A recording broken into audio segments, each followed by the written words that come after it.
During the summer of 2020, Chicago's protesters for Black Lives took to the street to honor the lives lost: George Floyd, Breonna Taylor, Rekia Boyd, Laquan McDonald. We protested and marched and rallied in honor of thousands of Black people murdered by police across the country. We protested downtown, in Hyde Park, uptown, and at the Circle, formerly known as Columbus. We demanded justice. We demanded an end to police murders.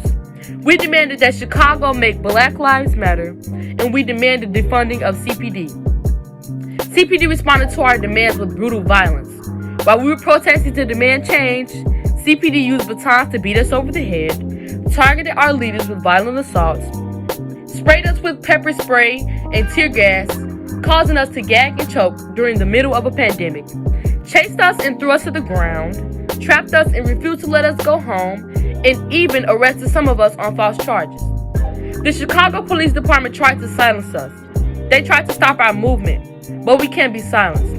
And on November 19, 2020, we took our fight to federal court.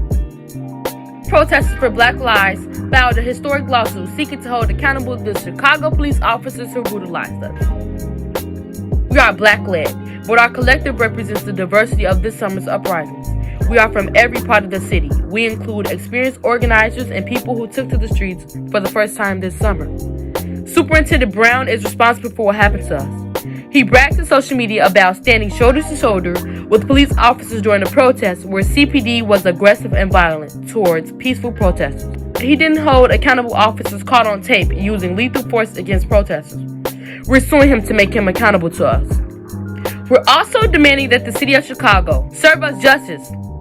Our lawsuit tells the history of the Chicago police, a police force that has always used violence to target and silence people demanding change, including the racial unrest of 1919, 1968 Democratic Convention, and the execution of Fred Hampton.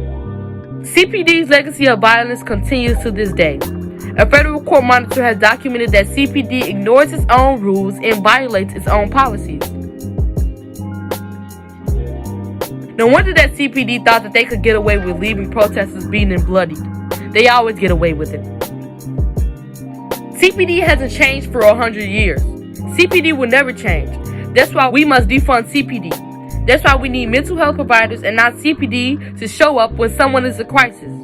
That's why we must establish the Peace Book, a youth-led peacekeeping initiative that's an alternative to the police.